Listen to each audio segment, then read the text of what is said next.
Is Trump going to get elected? And you mentioned like the left is using this fear as a weapon of choice. First of all, it's their only weapon. And second of all, it's working. You know, that fear is an incredible, powerful weapon, as we've seen with coronavirus. And it's working in the short term. Now, I don't know if people are going to see through that in November. What do you think? I'm not sure it is working, even in the short term. If you look at where Trump is, he's several points ahead of where Obama was when Obama was running for re-election in 2012.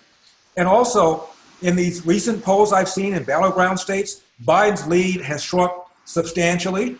And I also think that the economy is going to improve between now and the election. And if the treatments come online, and if there's a promising vaccine that come online between now and the end of November, that'll change things. Also, Joe Biden has committed to debating Donald Trump 3 times. I think even Joe Biden is not going to back out of these debates.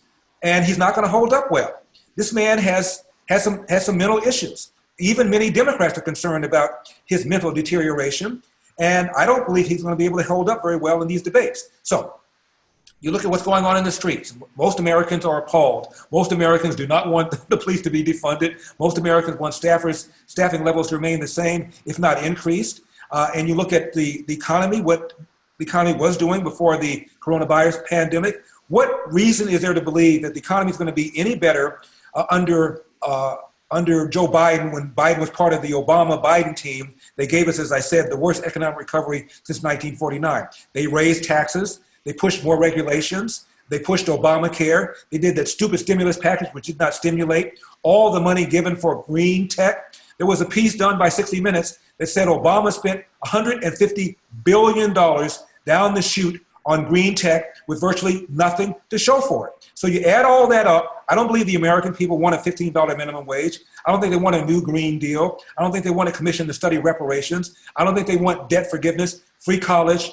I don't think they want national rent control, which is what Bernie Sanders wants and claims that he has a great deal of influence with the Biden administration. So I think when the American people get in there and have to make a decision between between Biden and between Trump, I believe even those who don't like Trump are going to pull that lever for Trump, and Trump is going to get reelected. And then there's going to be a collective depression like the likes of which you've never seen in this country. I'm not sure that Democrats are going to be able to handle another defeat.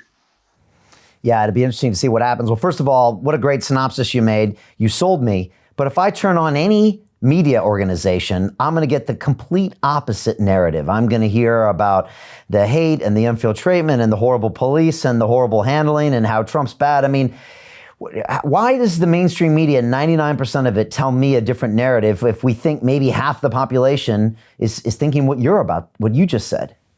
Because most of these journalists believe that racism remains a major problem in America. The rich get richer, the poor are exploited.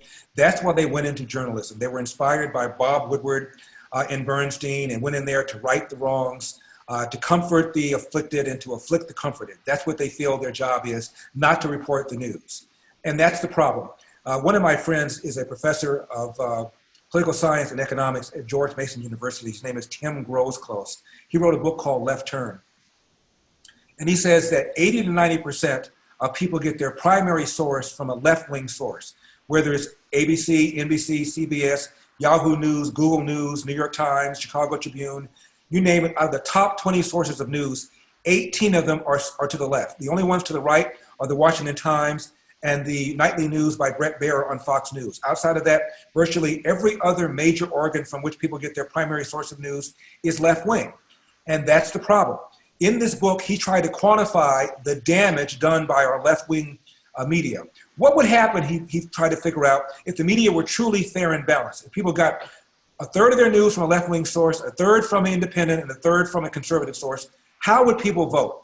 And based upon his analysis and other studies, he concludes if the media were not dominated by the left, not dominated by CNN, not dominated by MSNBC, not dominated by the New York Times, the average state would vote the way Texas used to vote, between 8 and 10 points in favor of a Republican. And I asked my friend Thomas Sowell, the economist who's also featured in my movie Uncle Tom. He's done a lot of work on the minimum wage. He says there's no question that the overwhelming consensus among economists is that minimum wage hikes destroy jobs. And I said, why aren't you winning that argument? And he said, we're not winning the argument because most young people have never heard the argument. You're not going to hear the studies on CNN. You're not going to hear the studies on MSNBC. Believe it or not, in 1987, the New York Times put out an opinion piece, an editorial. The ideal minimum wage, the headline said 0.00. That was the New York Times in 1987.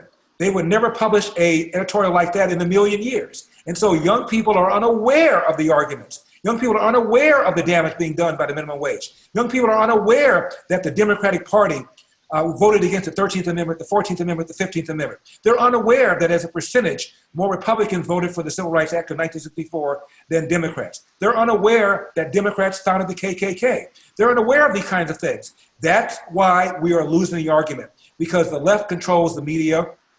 They control Hollywood. They control academia.